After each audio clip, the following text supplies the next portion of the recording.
Congolais des pères et des mères. Les Congolais les plus incorruptibles, sans rival derrière toi. Allez, toquer!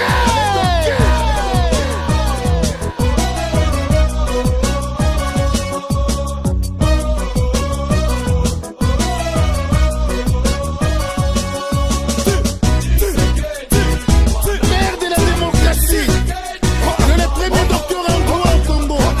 Les Congolais des pères et des mères.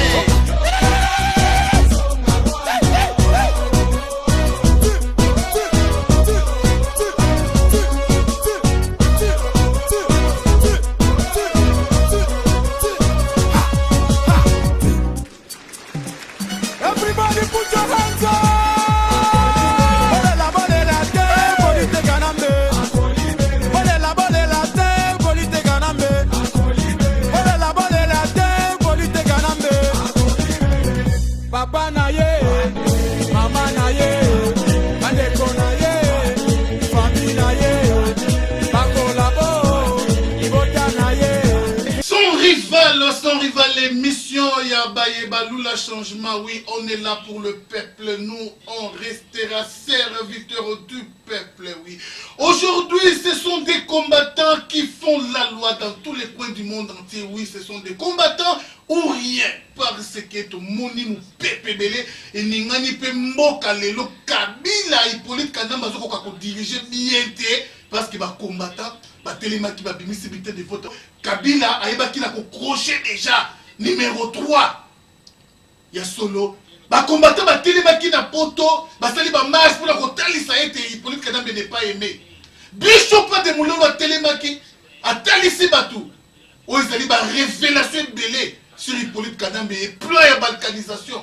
Batia Tumba, ba docteur et pas France, ya solo, na Djobu, ba John Sokoro, ba Mpaka Feli, ba Telema Kina, ba Michel, Tobo Sanité, Maman Jeannette, ya solo, ba Telema, mon Pepe wana, Mbonge wana, ils en avaient fort na bangote, ils en avaient fort, ya Nzambe, Nzambe Nemtu, ayebi na ko soutenir, ko fula mon Pepe wana, lelo, ba combattant ba télémi soki yo au télémi ba combattant c'est que Ozakadia Mpemba lelo na plateau ya son rival to yambi Bishop Papa de Mulolo o yazana nous azaye mon côté Bishop Papa de Mulolo bonjour mon ton Nzambe bonjour pasteur sans rival na mon pasteur Bishop toza na mpaka ya bampaka na masolo ba combattant na mboko soki oyebi ete en tout cas za moi pasi mingi John Sokoro bonjour John Sokoro bonjour sans rival. Ya solo baza bango mibale te toza pe na mama na biso to benga ke mama parce que azali mutu ya yambo parmi basi wa banda masolo ba combattante na mboka oyo il s'agit de Jeannette Bibo. Bonjour Jeannette. Bonjour pasteur. Ya solo émission les émission Kanda.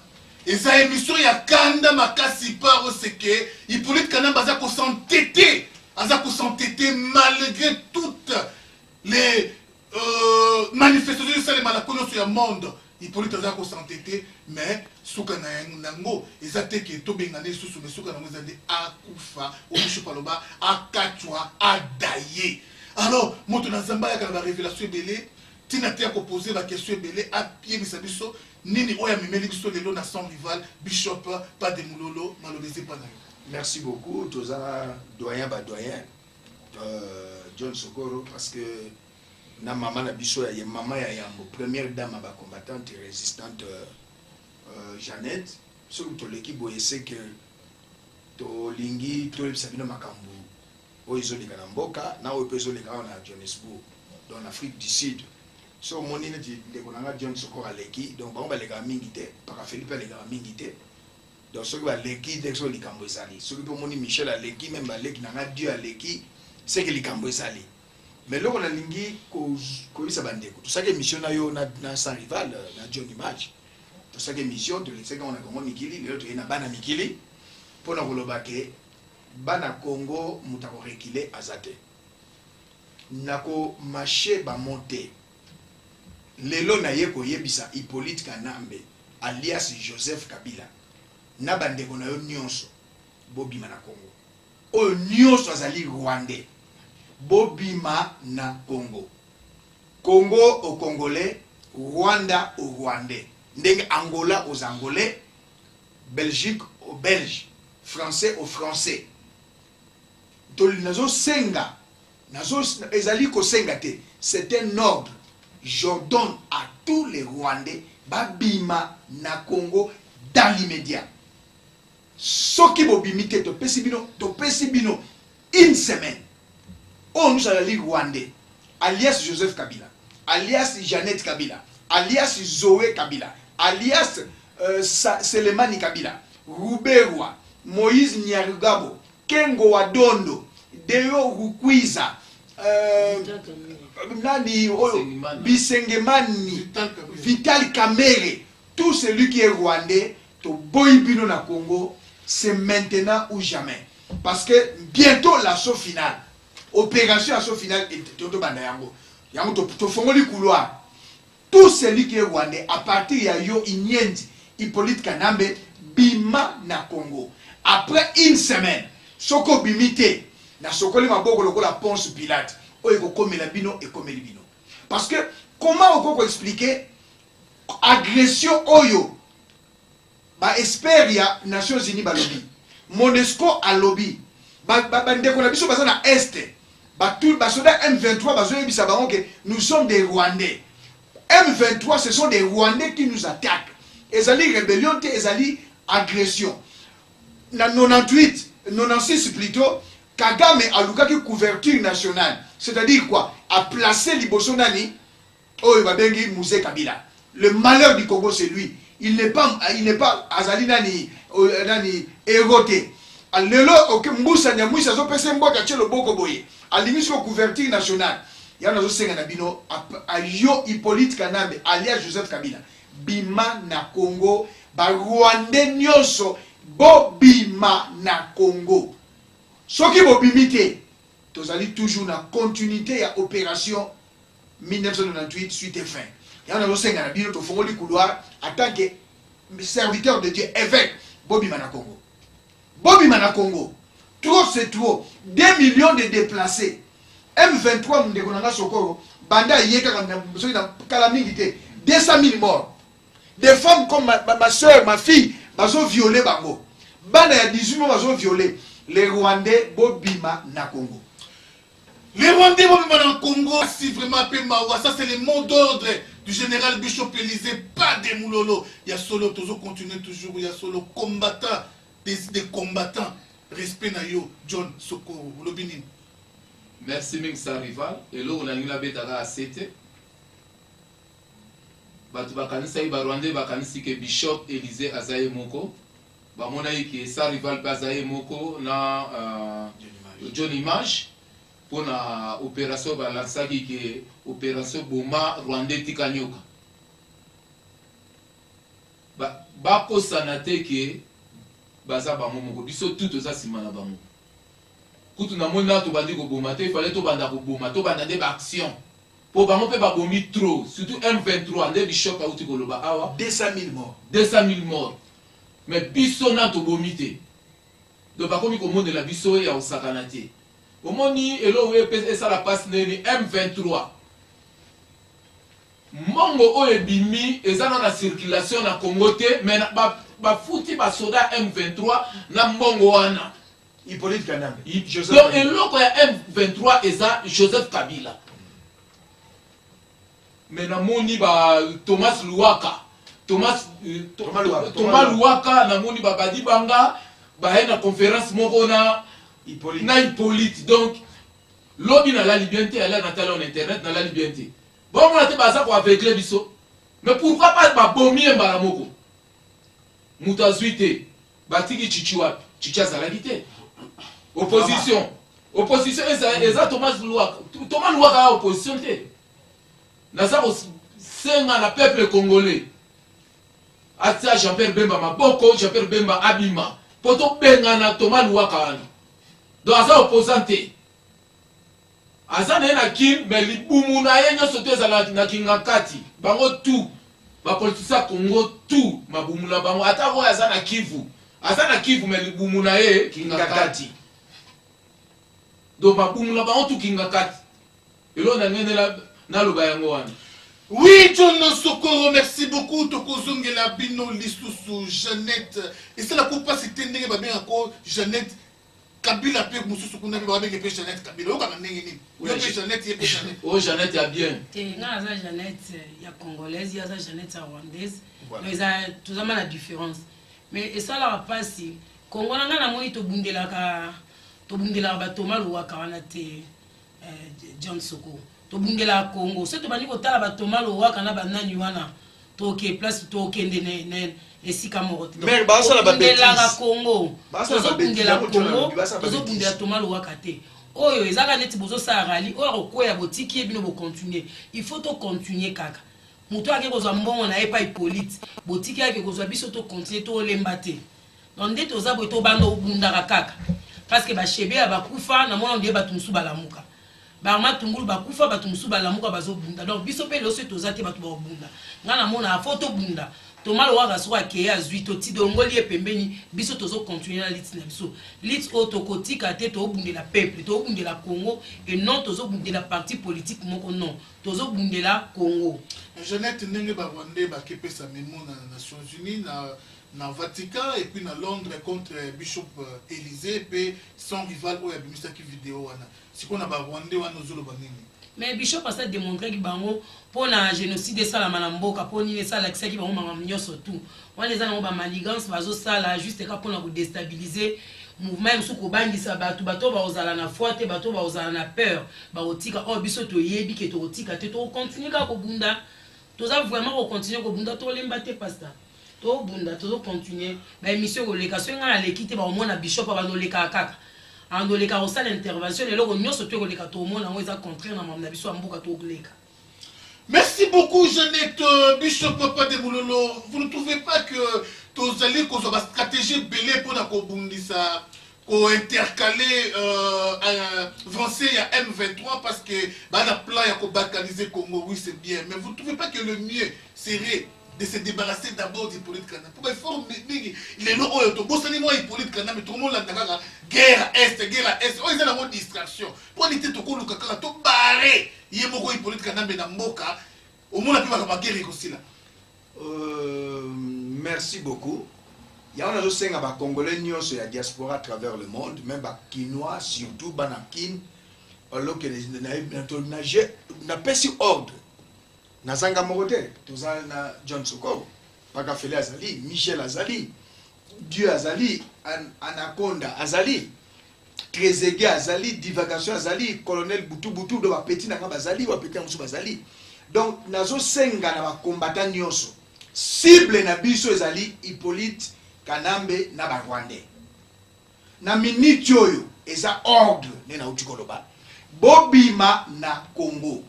Après une semaine sur Bobimité, na sokoli maboko lokola Ponce Pilate. Mais na lingi na lobalika mo munene oyo ndeko John Sokoro alobi maman Jeannette pas petit point de vue dans la démocratie. Loko ndeko John Sokoro alobi ça très important. To sengi na bino bandeko na biso ya MLC, ba Christian Badibanga, ba bino nyoso boza na Congo. Mutu wana bokoki ko yamba yete. C'est lui qui est l'obstacle pour la paix au Congo. Joseph Kabila c'était Rwandais. Azali chef de l'occupation rwandaise na Congo. Azali président élité. Le président élu c'est Etienne Tshisekedi wa Mulumba. Alors, ce qui te le dit beaucoup kutana na ye, ezali un grand mal. Bo sali mabe ya munene. Lelo yake na Kampala. Ake kutana azoluka kaka ba maintenir ye na pouvoir. Le 27 juillet, azala kepaya Edouard de Santouche. Il a fait 5 heures du temps. Le 1er août, Museveni a kepa Edouard Santouche a Goumeli Lissous. Donc, dans 9 pays frontaliers, nous avons 2 pays, Congo, Brazzaville, na Zambie, au Bazaba Bantou, Bazo comprendre. Mais 12 Santouche, président Edouard de Ozali Bantou, Ngaza leader, il y a peuple Bantou. Na ya ligue, il y a peuple Bantou. Nazo senga na yo, ok, banaba nilotique. Ndenge Bazo linga, kosala biso, basali biso ba Congolais, bako risque pe, n'Afrique, le pays moussa mouné les alliés Angola. Baya ko sala yo ndenge basali biso na Angola. Ndenge basali biso pardon. Bazo ye pa na yo Museveni, aye pa na yo, Pecho aye pa na yo le 27 nazo senga na yo président Edouard de Santouche. En tout cas, oza Bantou, oza na makila ba Bantou, oza na makila ba nilotique té, oza la prudent avec les nilotiques. Ya on nazo senga. Bino nyonso bana ya Congo na Kinshasa à travers le monde. Après une semaine, ce qui Hippolyte obimi na Congo te, ce qui Ruberwa, Nyarugabo, Moïse, Bisengemani, Janet, Kabila, Zoé, Selema, bobimi na Congo te, na sokoli maboko. Toko pesa mot d'ordre de Zuzu, opération bandi. Pour te si qu'on a beaucoup fité. Te si qu'on a lié pas ou te. Te si qu'on a daïté. Mais biso, plus de 8 millions de morts. Pasteur, j'ai suivi l'ambassadeur ya Congo na France. À l'Obinin. Plus de 8 millions de morts. Plus de 8 millions. Bakisa na 200 millions. Au moment où nous parlons, les femmes violées. Mais ils allaient sur la participer mawa. Yango to sengi na bino, boki na bino pas Amérique. Parce que c'est votre frère nilotique Obama. Mais moi je vous dis, nazotal na Nzambe. Nelson Mandela abundaki pour l'apartheid de Sila. Desmond Tutu abundaki pour l'apartheid de Sila. Simon Kimbangu abunda pour tozwa indépendance. Lumumba abunda boboma bango. Mais Nzambe a suscité John Sokoro, Nzambe a suscité Jeannette, a suscité ba combattant le la pengai na obaza na poto. Likambo ya mabele tokotika te. C'est maintenant ou jamais. Biso moté mais na armée te. Pour armer la biso commandement la logistique et na maboka ba Rwandais. Alors biso sikoto ça la soulèvement populaire. Ezali article 64 de la constitution. Autre ça les violence légitime. Okoloba ke biso balobi ba petio na balia pau, ba petio na badaye, ba petio na ba toka ta bango mutu. Mais soki le longa na sana ndap. Na bara 8, obomeli nga bana 5. Na te na justice non. Na ko se défendre. Ezali violence légitime. Ya wana solo bana bino, banilotique, ba Rwandais, bobi na Congo. Soki bobimité, oyo bino bosala na est eza muke. Eza muke. Oboko mona na no mumbo mona te. Exemple moko, ba combattant bazo sala rien. Leki na ngai Henri Moke général, auti wa Congo. Luozi, eza kombe poko makini. Le même jour comme na kini. Mais je vous apprends, na bandudu batu baza. Na ba Congo batu baza. 4000 hommes baza na ville ya Kinshasa. Toyebisi bango. John Sokoro ne boso mona mbila. Mbila, makaba bomba so ezate. Mbila ndo boso mona wana mbila. 4000 hommes baza na Kinshasa. To lakisi bino pera tota mibali. To lakisi bino tota mibali. Merci Henri Moke, force tranquille général Henri Moke. Ayena Luozi, nakanisi makambo ebele. Nakanisi makambo ebele Ochumbe merci. Donc nakanisi makambo ebele. 4000 hommes baza na Kinshasa. To fongoli couloir en tant qu'évêque, ba congolais bantu mitema malamu. To sengi na bino banilotique bobima. Après une semaine sur bobimité, to bandana yo Joseph. Toko bandana yo Joseph. Okendaki OK ozo Kampala. OK passa et pas ya Eduardo. Tu biso pas présent Eduardo Kabonate. Angolais c'est un Congolais. Congolais à Brazzaville, à Congolais à Kinshasa. Gabonais Ivoirien à Bantu. Bon Kabola bisote na ba Tchadien, na ba Centrafricain, na ba Béninois.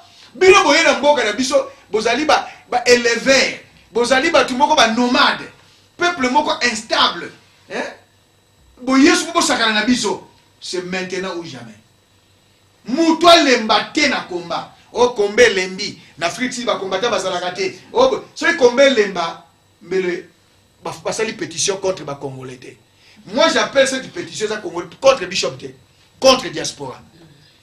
Pétition basali contre ba congolais. Ce n'est pas contre moi. Et longa ya David ezalaki longa ya ba israélite mobimba. Pétition basali contre Ndekonanga John Soko, contre maman Jeannette, contre Petit Mobutu. Gilva. Donc, basali contre Henri Moke, contre Général Ngando. Mais bino moko ba Rwanda basali pétition. Au moni Rwanda no bagate. So au moni Rwanda bali koloba. Et c'est suivi. Et suivi abando banga.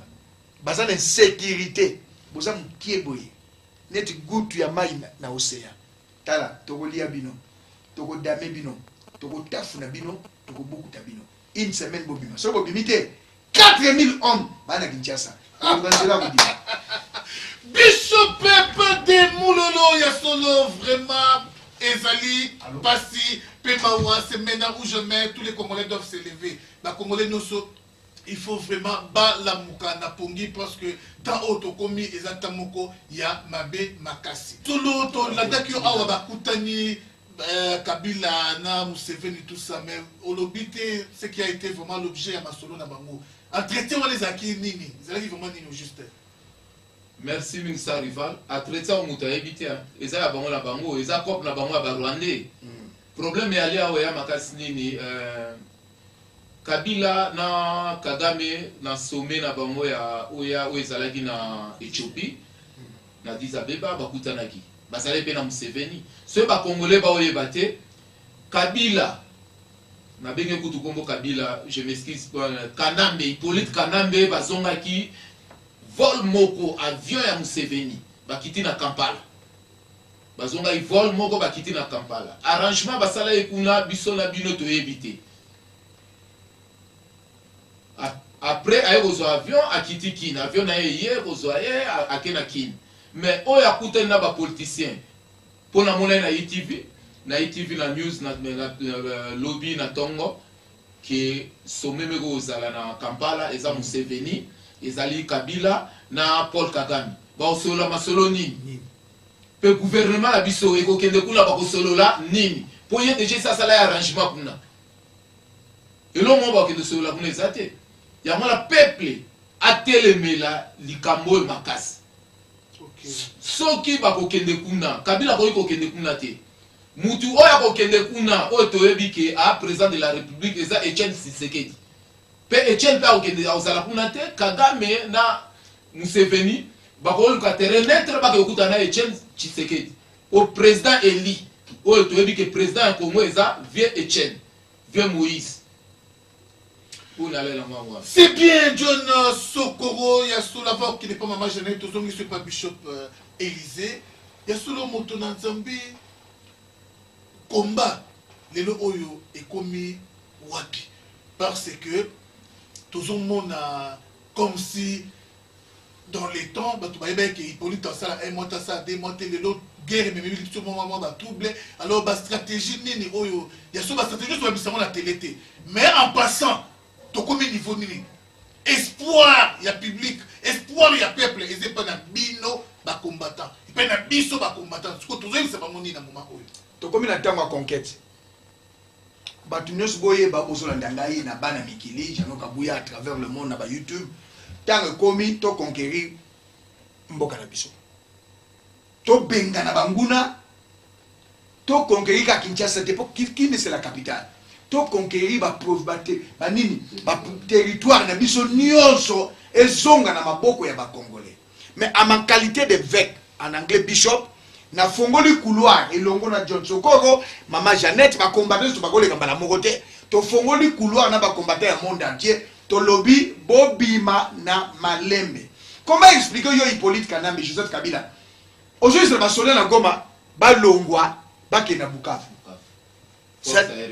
cela veut dire que ozana yo Rwandais o mutu nyonso za congolais ozana na PPRD ozala wapi soko lobby na suka na ngo kumisi Kabila yebaka oza ennemi ya peuple yango nazo senga na bino boyebake et comme ka kombila bina ya combattre botika ba ventir soko zali congolais naïf et talio il y a eu la guerre de 40 à 45 natanga mobutu mona guerre à 80 jours to mona ki guerre à 14 à 18 to tanga kaso guerre à 100 ans sur les années de 100 ans ndenge ndoka guerre à 100 ans bon après ba mboka guerre ezalaki apartheid tango mulai alors sikoto ça ba tu boyeke posa la calme oeza comme etala monia to beka kango moko signe ezali message moko prophétique kokoma ya général Henri Moké na Luozi ezali message prophétique que esito koti na Kinshasa kokoma ya ndeko na ngai leki na nga pona za mukoloni na âge donc ya général Henri Moké na Luozi asali pe mission abimi cela veut dire que ezali signe prophétique 4000 hommes ate azokosa loba loka ndengwa bomesala kaka ndengwana mais beaucoup sutuka 4000 hommes nilotique bantu toza africain na sengi na bino bobima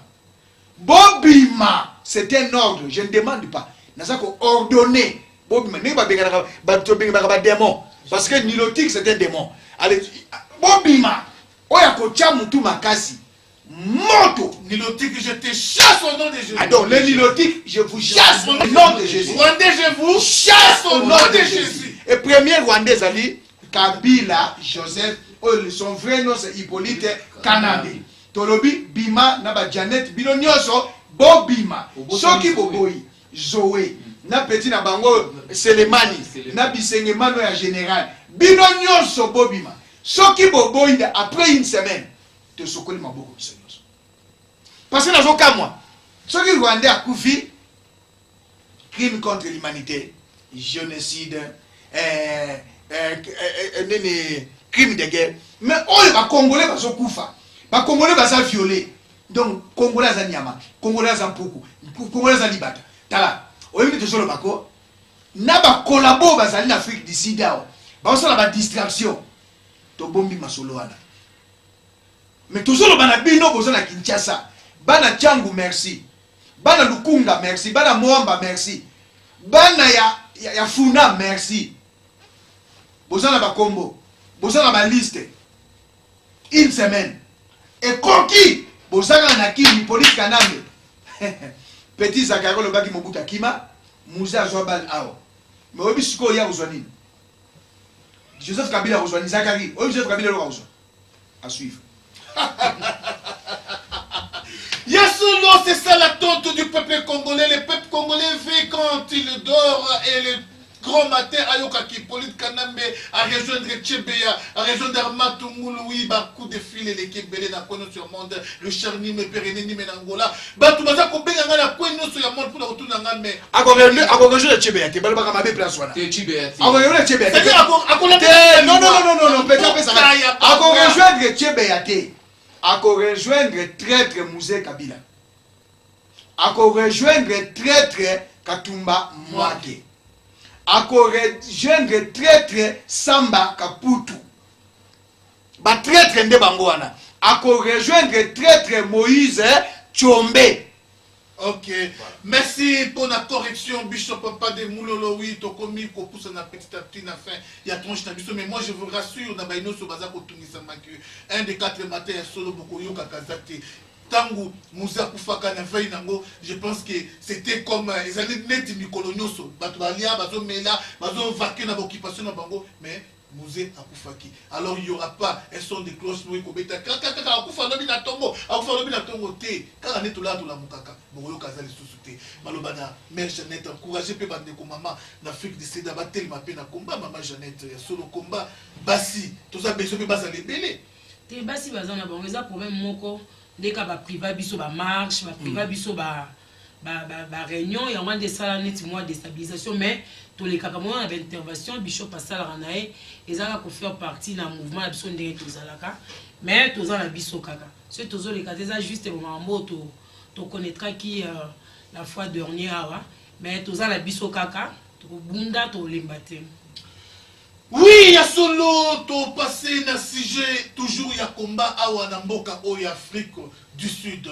Oui, c'est vrai que l'autre fois bana Mikili Janou Kabouya que je salue en passant radio sans effet Maman Lumière aux Olanda biso na moment oyo na loba que tous les Congolais l'air qu'il est doivent se convertir en combattants. Ba Congolais nous pense que oyo baluba baloba boalu boadi tonga likambo ya mboka isengeli ba Congo baluba bangala ba Swahili biso nous tous ça Bateke ba tout ça la mutube moko to bundela mboka na biso est-ce que les lo oyo ba Congolais nyoso en Afrique du Sud na Djobu ba journaliste ba businessmen ba mo nyoso vraiment est-ce que ba se convertir déjà en combattant ou bien tout ça na ba collaborer les lo moi je vais.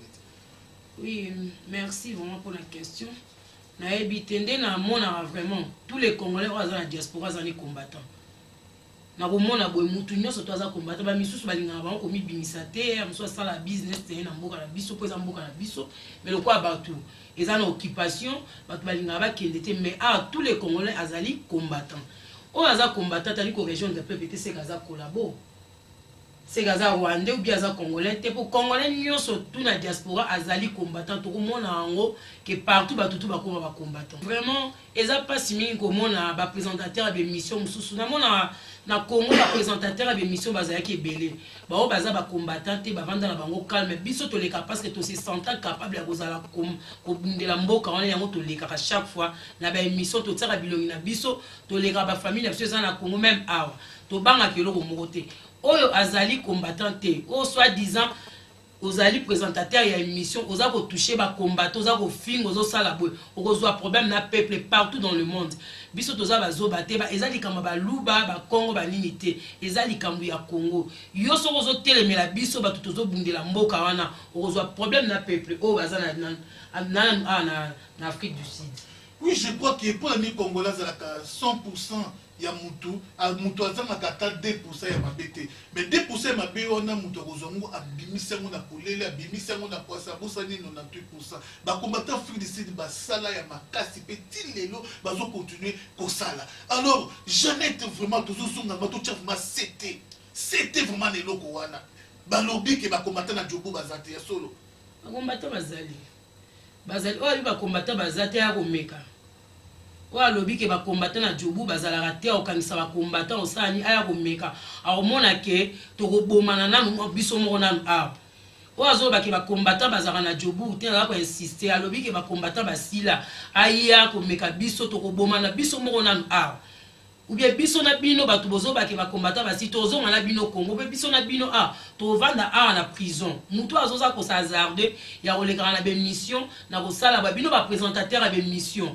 et belé va vendre Daniel quoi bino se sentir capable okobunda na ba combattant na mboko to osila na mutu wana passe là peut-être prison et ça la marée pas papa na bango prison de la raya bango bango ni bachaka mutu balingi na prison te am subo vandi be bino bozo bunda mutu mo azo contredire bino chaque jour contredire biso point so za combattant solo région de biso so région de biso te collabo biso chaque jour ko finira biso bana poto bolanda mutu wana te chaque fois les gars zo contredire lit donc c'est batinda ya ko déstabiliser bato ba obundela peuple biso a tozo bundela peuple kin malebo betsa musique te parce que yo olobi non c'est que yo zo ya ko ta conflit kin malebo na ba combattant lobi kin malebo zo problème to si to comprendre yo kin malebo ezali place ya ba combattant te ezali business ya mutu ba combattant bazalaka awa kin malebo a soutenir ba combattant ou a soutenir ba combattant te entre parenthèses biso nde toza boitoko tika ko bunda tenga sala na kin malebo naza moko ya kati ya kin malebo tobike na kin malebo musique alibande ebeta te musique ko beta ya awa nde to autoriser bato awa pour la kin pe bao baza kuna ba beta mais awa e ko beta te soit disant yo présentateur ya émission tika ba combattant calme koloba mamba ba combattant pour resoudre problème na ba combattant net ngamonde nazali fâché contre ba émission na oza ko sala pona ba combattant pona za moko na kati ba combattant to ko tika ote oleka ko lobara donc position notre zoe baté mais la vérité est que les combattants font la loi combattants soit kuisi kaka nengezali combattants soit bito qui ne gauche ata ozaminga ozengambo nani tu vas fléchir tes genoux combattants soit lobi na droite ato leke dingwe na makasi tu vas fléchir. Merci nous sommes arrivés à la fin de notre tranche avec John Sokoro avec Bishop Papa de Moulolo et Maman Jeannette Bibo. Oui, merci à tous les fans de Sans Rival. Je vois Maître Darly, intelligence plus sagesse égale Maître Darly solo. Merci na Maître Olivier Lusinga. Merci na Batoma Kassinyoso. Il y a JRG, ya solo na Sepela Kanabino Mingi Manzaka, ya solo Mukua Moko. Merci na Gusha Mokila Ngando. Merci na Microba Tenterente. Merci na Maître Banza. Merci na Yemoko Anakonda. Ya solo Likofi Moko 30 balala na se. Très égay. Merci na ba Maître Nyoso. Aussi Sans Rival Kasoupe. Au Tumboli ba Maître. Au Tumboli Maître Lourd. Au Tumboli Faboulou. Ya solo Kasi. Au Tumboli Musée. Ya solo Simbi. Homme du peuple. Sans Rival. Kaso Tumboli. Ba Sienyoso. Oyo Tobenga Bana Bagdad. Ba Fourmi Rouge. Ya solo Sans Rival Mokili Mobimba. Coca-Cola. On est là pour vous, Koussa. Koussara, ya solo toza toujours Nabino. Eric Dzenga Mokonzi. Ya Mwana Mouké. Ya solo Ye Kalate. A fêté 2 milliards de dollars na compte. Ici, ya solo Jules Voile Maréchal la Koula si ma caméra. C'est fini ça, bango. Oka moi. Nazanga libala, mais sans rival. Elle est ok. Toujours avec Pasteur Pascal. Pascal is good. Elle est ok, l'émission Sans Rival avec Pasta Pascal, les journalistes du moment. Oiseau Pessagou, Azo la vérité, Azo stopper Bami Bignonso. Donc Sans Rival, émission Souka. Donc on ne zappe pas, c'est Pasteur Pascal, le journaliste du changement, balobi Pas seulement tokomi du changement, mais du moment. Azo cartonné. L'Afrique du Sud, partout. Number 1, sans rival. Notre bonjour à vous tous les fidèles de son rival, le fidèle de votre journaliste médiaté l'opposition, Pasteur Pascal, son rival. Bonjour à tous les fidèles de banamikili.skyrock.com. Bonjour à vous tous les fidèles de www.nouslescombattants.com. Oui, bonjour à vous tous les fidèles de Congo Mikili. Aujourd'hui, dans ce plateau, nous allons recevoir un analyste politique. Oui, c'est une force montante à l'heure qu'il est. C'est une génération montante. Un homme plein de talent. Oui, c'est un Congolais très intelligent. Alors avec lui, nous allons... Il n'y a qu'un seul sujet qui bat son plein. Un seul sujet. Nous allons parler de l'Est et de tous les enjeux politiques qui se passent aujourd'hui dans notre pays, la République démocratique du Congo. Rapidement, bonjour Nono Israël. Bonjour à Pasteur Pascal et l'émission Sans Rival. Je vous salue vraiment. C'est l'émission le plus attendue et puis le plus suivie sur cette planète dans la communauté congolaise. Et on m'apprend maintenant même des Camerounais et des Nigériens sont derrière cette émission. Merci bien, non, je crois donc qu'il n'y a qu'un seul sujet qu'on va pouvoir débattre aujourd'hui, c'est la guerre de l'Est. Qu'est-ce que vous en savez? Merci beaucoup pour cette question. La guerre de l'Est, c'est vraiment un problème auquel personne ne peut ignorer. Et tout Congolais est censé en savoir quelque chose. Je ne crois pas que je suis la seule personne qui peut en savoir ou bien qui a la monotone de connaître ce qui se passe à l'Est. Je connais en partie et d'autres personnes aussi en connaissent en partie.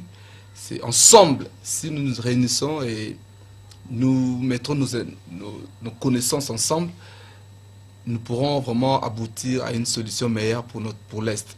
Mais à ce que je connais, pendant ce temps ici, nous allons partager selon les questions que vous allez me poser. Et ce que je connais premièrement, à l'Est, ça ne va pas. Et si à l'Est, ça ne va pas, c'est quelque chose qui ne date pas d'aujourd'hui. Nous, en 2014, ça sera déjà 20 ans depuis que l'Est de notre pays est en problème, depuis que la guerre a commencé à l'Est. C'est depuis 1994. Et jusqu'à aujourd'hui, 18 ans, les pays ne marchent pas, les pays ont des problèmes, les enjeux politiques ne marchent pas à cause de tout ce qui se passe à l'Est. Et nous aurons le temps de parler en globalité et en grosso modo réellement qui sont la cause du problème de l'Est et qui encourage les problèmes de l'Est et quelle est notre participation, surtout les acteurs politiques à propos de cette guerre qui est à l'Est.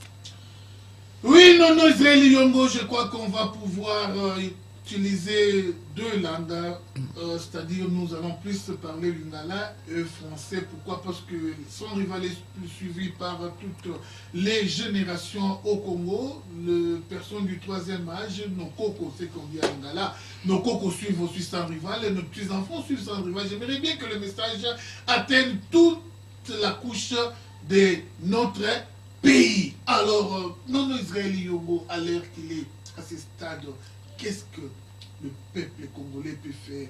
Parce que nous sommes agressés. À l'allure où vont les choses, j'aurais appris qu'Hippolyte Kanambe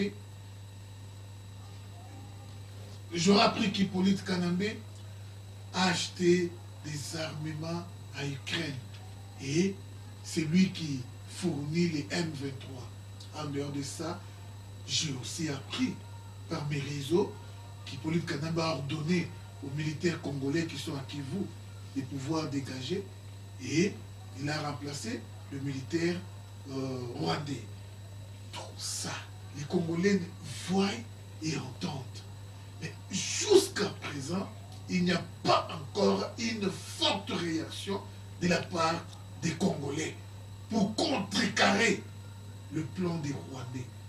Alors, M. Nori Ngwanda, oui, beaucoup de gens croient à se dire, Papa Tshisekedi, l'homme de la non-violence, oui, c'est notre président élu, lui a opté la phase de la non-violence. Et maintenant, M. Nori Ngwanda et Général Mounene, il est temps maintenant à eux maintenant de réagir. Maintenant, j'aimerais avoir votre point de vue là-dessus. Ok. Sur tout ce que vous venez de dire là, que Kaname a quand même désarmé nos militaires et il les a vraiment empêchés d'être sous le front du combat. Ça, c'est vrai, j'ai appris ça. Et hier, j'étais même en ligne avec les gens et qui me l'ont confirmé. Il a fait ça. Mais le problème plus, sur le problème de l'Est, nous ne pouvons pas compter sur Kaname. Pourquoi je dis ça? Il est soi-disant, entre guillemets, le président de la République démocratique du Congo, mais il n'a pas cet charisme de stopper la guerre. Parce qu'on ne sait pas d'où provient la guerre. Si là où provient la guerre, ce qui n'y est pas à parmi bateau va provoquer guerre. Alors, entre guillemets, pour la solution pour l'Est du Congo, je ne compte pas sur la présence de la République démocratique du Congo. Je compte premièrement sur notre armée et sur la population congolaise. Quelle est la part de l'armée et quelle est la part de la population congolaise? Au niveau où nous sommes arrivés avec l'Est du Congo, les problèmes de l'Est du Congo, ce n'est pas les habitants de l'Est. Les problèmes de l'Est du Congo, ce ne sont même pas nous, le peuple congolais. Les problèmes de l'Est du Congo, c'est les problèmes des Rwandais. Ça, maintenant, on doit le dire à cœur ouvert. Il faut que les gens, même les gens qui ne veulent pas accepter cela, les gens doivent accepter cela. Les problèmes de l'Est du Congo, c'est les Rwandais. Et le Rwanda, quand on parle du Rwanda, on voit cette ethnie Tutsi, dont la personne qui est dirigeant, c'est Paul Kagame. C'est Paul Kagame qui est la cause de toutes les désordres qui se passent à l'Est du Congo. Alors, partant de là, comprenons que Paul Kagame est la cause de tout ce qui se passe au Congo, et en même moment, c'est lui qui parraine les pouvoirs de Kabila. Nous comprenons déjà. Je ne suis pas sûr que Kabila aujourd'hui pourrait dire non aux décisions de Paul Kagame. Paul Kagame, il est le maître de Kabila. C'est Paul Kagame qui dicte Kabila. C'est Paul Kagame qui contrôle le pouvoir de Kabila. Et toutes ces histoires, la deuxième guerre de l'Est, part de l'assassinat de qui? Non, pas la Berimana. Celui qui vient de mourir il n'y a pas longtemps sur le crash d'avion là. Katumba Mwake. Cette guerre ici, la décision de la reprise de la guerre a été prise le jour où Katumba Mwake est mort. Ils le savent. Quelles sont les causes qui... Voilà pourquoi je l'ai dit. Non, ce sont les causes maintenant. C'était parce que tu vois ce qui se passe maintenant au Congo, c'est comment? Ils ont fait un plan ceci. Aux premières élections, ils vous conduisent 5 ans. Mais après 5 ans, juste après les élections, ils organisent la guerre. La guerre va partir jusqu'à 4 ans. Avant que la guerre finisse, ils se disent qu'on va s'attendre. Ils s'attendent pour un petit moment, ils organisent l'élection. Après les élections, la guerre continue. C'est ce qui s'est passé en 2008. Il y avait la guerre. Pendant qu'il y avait la guerre, ils se sont attendus ici à Sainte City, je crois bien. 1+4, pendant 2 ans. Il y a eu calme au Congo. Et juste après 1+4, il y a les élections. Après les élections, Kundabatoire est venu. On est passé avec Kundabatoire 2006, 2007, 2008, 2009. Ils font quelque chose, un petit jeu qui sont en train de jouer. Ils ont arrêté Kundabatoire, en disant qu'il est arrêté, mais il est libre. L'homme circule à Kigali. Je suis au courant de ça. On nous a appris ça. On le voit, on parle avec certaines personnes au téléphone. Il circule, soit disant qu'il a été arrêté. Enfin, qu'il y ait seulement élection qui disent qu'on respecte les processus électoraux au Congo. Ça, c'est un plan qui est fait pas seulement pour les Rwandais, pas seulement avec les Rwandais, mais c'est un plan que les Occidentaux les connaissent bien. Les Belges, les Français, les Américains, les Allemands, ils les connaissent. Et ils l'ont planifié, ça sera comme cela. Et maintenant, là, après les élections, avant les élections, je crois que Katumba Mwake est mort juste après la proclamation des élections, quelque chose, ou bien avant, 2 ou 1 semaine avant les élections du Congo. Ils se sont décidés les stratégies à prendre après les élections. C'est pendant ce temps-là, pendant la réunion où on décidait, le Premier ministre actuel, il a fait partie de cette réunion.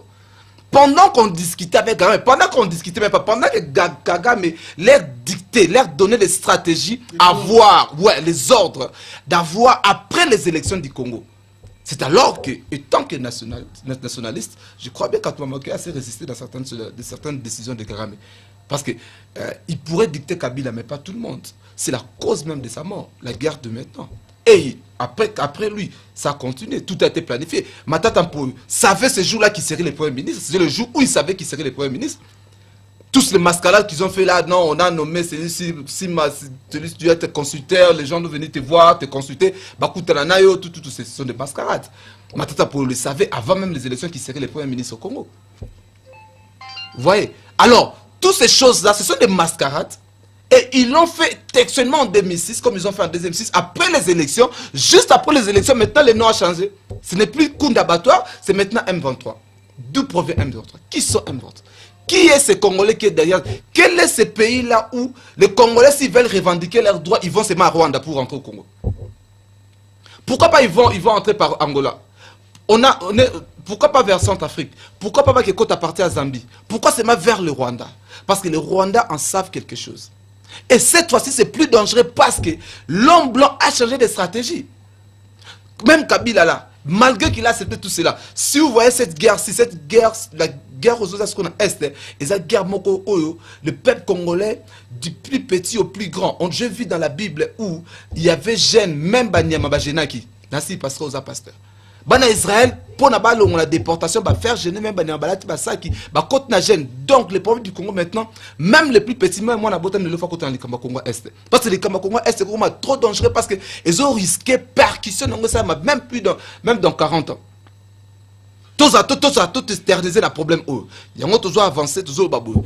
Donc, tout dit, la participation du peuple pour le problème à Congo Siko, c'est tout le monde qui doit comprendre que le Rwanda est notre ennemi et tout Rwandais est notre ennemi. Tout Rwandais est notre ennemi. Oui, je crois bien que le peuple congolais adore le verbe. Le peuple congolais adore parler. C'est très bien. Crier tout haut, on a fait, on continue à les faire. Ce sont les Rwandais, ou le Rwandais, pardon, ce sont les Rwandais qui nous attaquent, qui nous agressent. Alors, Hippolyte Kanambe, c'est un Rwandais, c'est là, oui. Nous sommes habitués à conjuguer ces verbes. Mais ce qui nous manque, nous, c'est la réaction. Ce sont des remèdes. Qu'est-ce que les Congolais peuvent faire à l'heure qu'il est pour que le plan des Rwandais échoue, pour que le plan des Occidentaux échoue? C'est là où le bateau est. Ouais. Non, Israël, tout ça la nini pour le moment. On a besoin que Bino analyste politique, ça va ordre. Qu'est-ce qu'on doit faire? Ce qu'on doit faire normalement, il faut parler le langage, il faut tout le langage au l'envers, c'est maintenant, il faut que toute la population congolaise, que ce soit les diasporas, que ce soit les gens qui sont au Congo, de parler un langage que les Occidentaux vont comprendre. Parce que les Occidentaux, quand vous leur parlez au langage... Papa, tout le monde a un langage à ma marche. Tout le monde a un langage de Tambolana, Sambilamba. Tout le monde a un langage nyonso. Alors, bazoyo kabisote. Te langage marche, au monde marche ça pour la bisote. Marche ça pour na bango mongo basala ba contentieux na bango bayokana. S'il faut revendiquer les droits pour faire voir que la démocratie existe en Europe, ils ont fait des stratégies de marche. Les marches c'est un langage européen. Mais si un Africain veut parler à un blanc, il ne parle pas par les marches. C'est par la violence. C'est par la violence. Et puis, le langage au monde là yoka bien. C'est un bon langage qui tue par le peu, payera par le peu. Ce que moi je dis, c'est vrai. Parce que nous sommes comme dans un état de guerre. Nos esprits sont tellement montés que maintenant, là, on peut écouter personne. Je ne suis pas plus congolais que celui qui va au Koufana Est. Parce que tu n'es pas plus congolais que au Koufana Est. On est tous congolais. Nos frères, nos mamans sont en train de mourir. Personne n'accepterait que Moutako Tanda Kouné a violé moi, moi, Sinae. Pour éviter Kimia, je veux la paix. Non, il n'y a pas la paix quand tu violes ma femme, quand tu violes mes enfants. Et tu es encore. Donc il n'y a pas la paix. Kabila, s'il veut chercher la paix avec les Rwandais qui se dégagent, qui va à le peuple congolais n'a plus le temps de chercher la paix. Le pleur du peuple congolais est saigné, est poli, et comment contrôler ce qu'on est ou la loi. Yozo Lukape aussi longtemps il n'y a pas la paix. J'ai beaucoup regretté la conférence de presse, mais trop pauvre au Kabila, tout ça là. Je suis désolé, je n'ai pas ce langage dans mon domaine politique, mais je l'ai parce que nous sommes dans l'état de guerre. La guerre, nous tous dans la stratégie. Vous comprenez? Même nous avons la veste et la cravate, la guerre, là, tu as sous veste et la cravate. Parce que le Congo mettait en guerre. Si Kabila ne veut pas déclarer guerre dans le Congo, nous déclarons que nous sommes dans un état de guerre. Le drapeau n'a pas fait le Congo est en guerre. Comme tous en armes été. Mais je sais une chose. Nous allons rendre à César ce qui est à César, à Dieu ce qui est à Dieu. Panzambe tozong sele ma bonne to pese prière to pese la merci pour na pesa biso Congo. Alors biso pese qu'on appelle ça Congo to occupé Congo te to sumuka panzambe. Nzamba pese mboko na so, il faut to contrôler mboko na biso. Alors par na biso zali que comme les ana bitumba so pour biso biso to boma bon. Non, maintenant le peuple congolais doit comprendre une chose. Je suis pour les gens qui disent que Les Rwandais, au Koutena Rwandais, il faut rendre les Rwandais vite difficile. Il faut te rendre bango vite difficile, siko. Ils doivent, parce que on est un langage mondial à comprendre. N'aimez leur mot, tout les races minoritaires dans le monde pour l'instant. Tous les Bantous, les Nilotiques, tous les Chinois, les Européens, races minoritaires, aux Arabes à protéger les races toutes. Basa minorité dans le monde, les Américains vont protéger bango. Alors, tu vas protéger bango. Biso faut aussi s'en c'est tout. Il faut maintenant chercher comment exterminer ces gens. Moi je dis ceci, s'il faut Rwandais que Nabomi Rwandais, c'est pas un péché. Qui te dit que c'est un péché? Tu n'as pas péché même devant Dieu. Tu n'as pas péché. Parce que la Bible, nous avons écouté que nous avons fait des signes, nous avons fait des signes. Nous avons fait des signes. Mais aussi nous avons été ravagés. Pour ma belle moutou. Israël et Bunda, David a eu Bunda pour ma belle bango. Jusqu'aujourd'hui, Israël combat pour ma belle. Si quoi, Israël est un Palestinien. Pour eux, ils ne pêchent pas. Mais si un Congolais agit contre les Tutsis, Bobi qui a péché, non. C'est plus question de péché. Pour ma belle, nous avons ça conclusion. Le Congo nous appartient. Alors, la stratégie juste au Bunda, pour te récupérer ma belle, nous avons tout partout tué. Un Rwandais, à cause de la Kimiate. Un tout à cause de la Kimiate. Ne comprenez Congolais qu'on va tout avant la Kimiate. Non. Tout à comme la main était pas sur Congolais Zali. Il faut trouver un état d'esprit. C'est le langage que les Blancs doivent comprendre pour te libérer un peu de la. Les Blancs ne libérera plus jamais le Congo, surtout le langage jonaté. Il faut que tout ça, on a comme une insécurité, on a comme une montée. Soit comme une insécurité, c'est alors solution comme Mounana. Parce qu'ils auront peur du peuple congolais. Objectif de ce Moko, rendre la vie de Tutsis nuisible sur cette terre des hommes. Afin que le Congo rentre dans l'état autosakinan. Bravo, bravo, bravo, non, Israël Yongo, bravo, coup de chapeau à cet homme, c'est un analyste politique, un nationaliste du sang, oui, non, Israël Yongo, oui, vous qui êtes loin de vos moniteurs, vous qui êtes loin de vos petits écrans, approchez-vous car non, Israël Yongo est en train de dire des bonnes choses qu'il faut suivre. Alors, à l'heure qu'il est, mon frère, je tiens à faire comprendre ou rappeler encore nos bien-aimés qui sont aux États-Unis, au Canada, partout en Europe. Na lobaki na vidéo les kaki keba congolais musuba na katia pays ba réalité bilizo les kalipanda mboka bazo comprendre na mona muté ba DVD oyo sans rival à sali ba DVD oyo ndeko na ngai musupe asala musala mona nga na poto na kwa nyoso akoko sala pour révolutionner, réveiller peuple quinois et réveiller peuple congolais dans le moment où zoa yango pour qu'il soit de ces DVD multiplier 1 million, 2 millions, 3 millions, tina na pays. Panza yango na bakwe nyoso ya